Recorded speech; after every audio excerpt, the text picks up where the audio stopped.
Goeiemôre almal, wees gegroet in die wonderlike naam van Jesus op hierdie geseënde donderdagoggend en baie dankie dat ek die voorreg het om met julle 'n stukkie sielskos te kan deel. Het jy al baie keer gewonder, wat is daar wat God vir jou wil hê? Wel, ek gaan met jou 2 verse deel. Nou die een vers is 'n baie bekende vers. En dit is natuurlik Jeremia 29 vers 11 wat sê dat die planne wat ek vir jou het, is voorspoed en nie teëspoed nie. Nou kom ons staan gou stil daarso. God het vir elkeen van ons 'n plan, reg? So hy wil hê jy moet voorspoedig wees. Hy wil vir jou voorspoed gee. Teëspoed is nie in sy woordeskat nie. Teëspoed is nie deel van sy plan nie. So daar's reeds al vir jou 'n bewys dat God wil die beste vir jou hê. En natuurlik, God wil vir jou 'n hoopvolle toekoms gee. Ons lees dit bietjie verder in die vers. So dit sê, God wil 'n goeie toekoms vir jou gee. Hy wil hê jy moet 'n goeie toekoms hê. God wil nie hê jy moet nie 'n goeie toekoms hê nie. God se plan vir jou is voorspoed. God wil vir jou 'n hoopvolle toekoms gee. Iets wat jy aan kan vashou, iets waarna jy kan strewe. En dan natuurlik, wanneer ons lees in 1 Timoteus 2, dan lees ons dat hoe God ook wil hê dat jy moet gered wees, en dan hoe hy graag wil hê jy moet kennis hê van hom.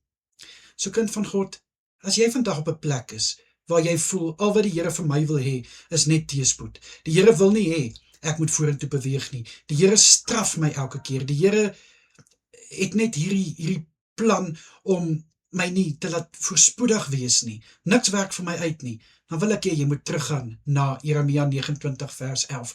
Ek wil hê jy moet ook in 1 Timoteus 2 lees, hier vanaf vers 2 wat sê dat die Here wil ook hê dat ons moet in vrede met mekaar saamleef. Dit is wat die Here sal behaag, en natuurlik om gered te wees. Kind van God, dis een ding wat die Here nie wil hê nie, en hy wil nie hê jy moet ongered wees nie. Hy wil nie hê jy moet vasgevang wees in die duiwel se greep nie. Dit is glad nie wat die Here wil hê nie. Hy wil hê jy moet gered wees, en hy wag vir jou om na hom toe te kom en te sê, Here, ek gee my hart vir u, ek wil gered wees, en hy gaan vir jou red.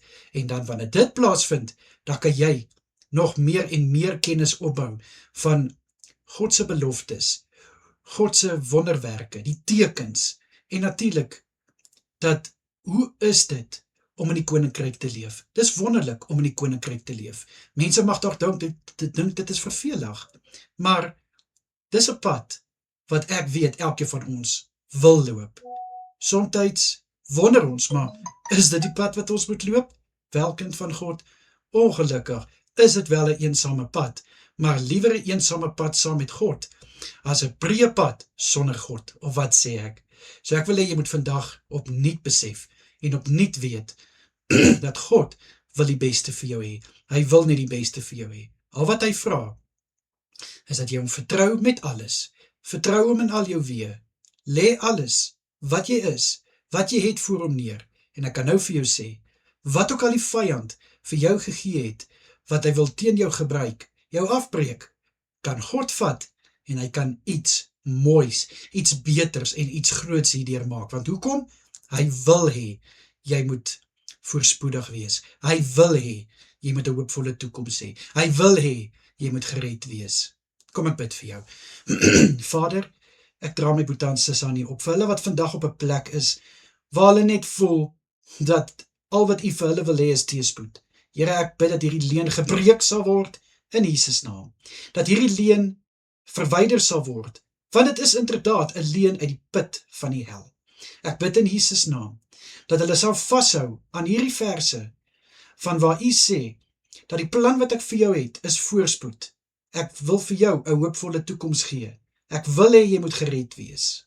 Asseblief, Here. Ek bid dit oor my broer en suster in Jesus Christus naam. Amen en amen.